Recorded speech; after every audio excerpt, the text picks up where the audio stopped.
let's switch gears a little bit. Let's get into some football.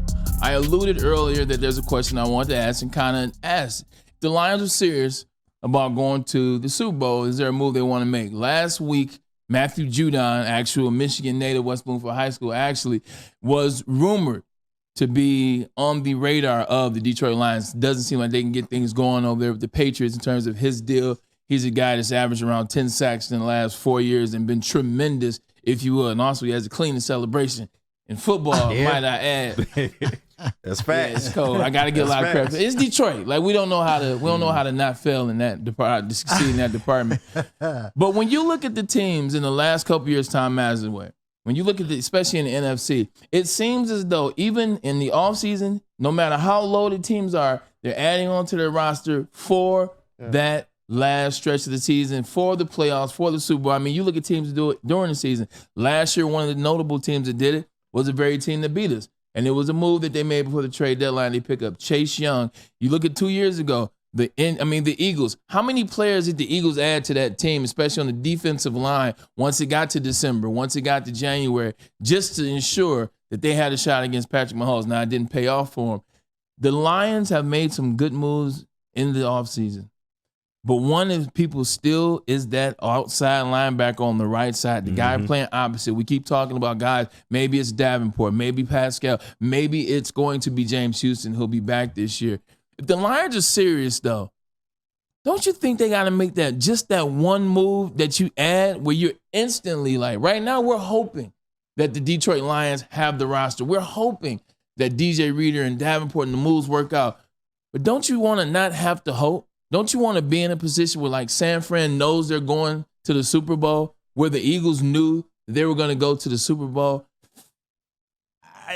Do you have to make that move, Anson Wells? And you're certainly not wrong in us probably being one player truly away.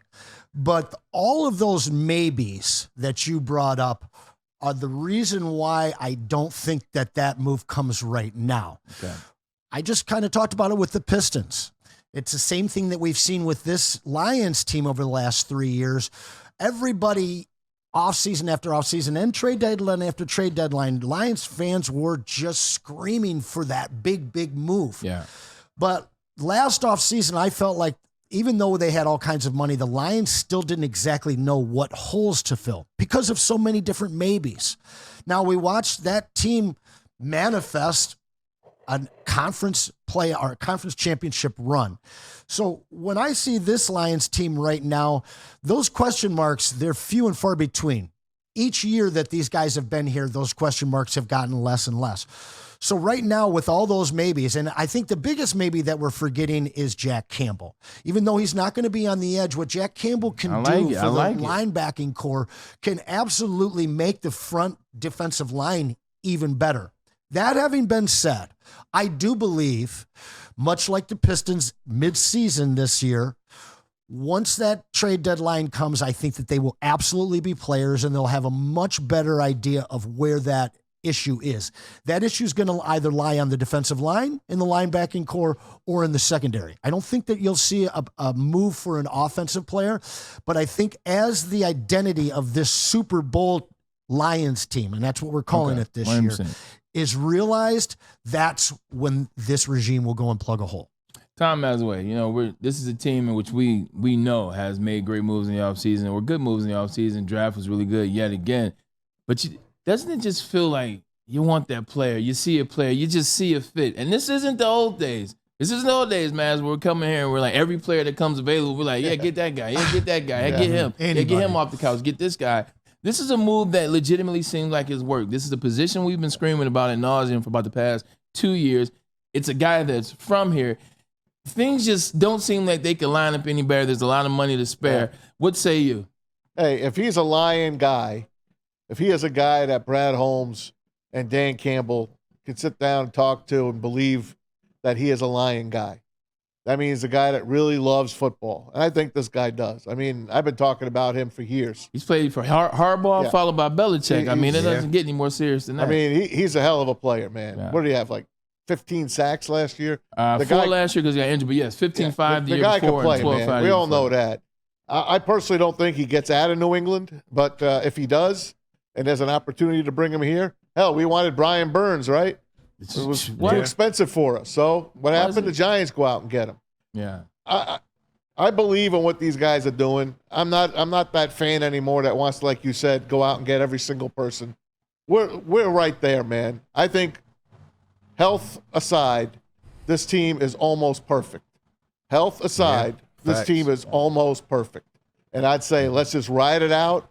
Let's see what it looks like at the trade deadline. If health is still good or you need a piece for depth, then maybe you look for something. Up till now, I say leave it just the way it is. Yeah, I would agree with Maz because one, the capital that you make in that trade, that's going to be important. We know Brad Holmes isn't a guy to say F them picks in a sense, so he's not going to handicap the future just for a short-term move right now. So I really like what they've done, especially during this offseason. They've made it to where they're not desperate to make a move like this. If he chooses to do a move like that, he can make it, but you're looking at a guy that if you were to trade from him, you probably got to re-sign him as well. So, and then I don't know how that plays into you re-signing Aleem McNeil or somebody else off that defense. So, I mean, I would love to have Matt Judon on his team. He's a 14 to 15 sack guy, like Matt said. Even last year, he only played in 4 games, but he had 4 sacks. So 100%. That just shows you how impactful he is. But they're not handcuffed to make a move like that unless they absolutely want to. They're not. Is it okay? And that's fair. And I like that. I like what the Lions are. It was a fair question to ask. Can I phrase it like this then? Can we make sure, Anson, that the Lions fully assess what this defensive line is, what this defense is going to be for the first 9 games of the season, however long it takes for the trade deadline to come along, and then make a honest decision? Don't just try to double down on what you have just because, the guys are going to, it's going to show. We don't need to make a move. If you don't see it, can I at least be fair and say, you got to get somebody? Well, I mean, you can say that, and there will be all kinds of Lions fans, just like at last year's deadline, if they don't make a move, crying and crying. We have to win a Super Bowl here in Detroit. And the window, like, just because Brad Holmes is building this thing the right way, just because we keep talking about the drafts have been hitting, he's hitting on the right players, he's bringing in the right energy, it's the right locker room, it's the right integrity. That don't mean the window stays open for long. That's true. No, but I think that Brad is so focused on making the playoffs for the next 10 years, maybe even more so than winning a championship just in 2024. Now, don't hang me up on that one because I know that we need that championship. But if this team continues to be built the way that it's built without any knee-jerk reactions, you will see us as the class of the NFC North for a decade. This is a team that has never signed a free agent to a 4 or 5 year deal. We've only re-signed our own guys that we've drafted, save Jared Goff. For me, man, it didn't hurt us last year. Do we get past them with Vince Young? No. Or not Vince Young. Sorry, the other. Chase Young. Young. He didn't do anything, actually. And that's the deal. And so you look back at that and the type of capital that we would have had to have given up, that drastically affects this beautiful draft class that we just brought in. So for me, this team is being built the way that Tomlin built his Pittsburgh Steelers, the way the Pittsburgh Steelers were built in the 70s, and very much the way that the dynasty of the Patriots was built. So I wouldn't be surprised to see these guys take on smaller deals like Donovan Peoples-Jones, things like that.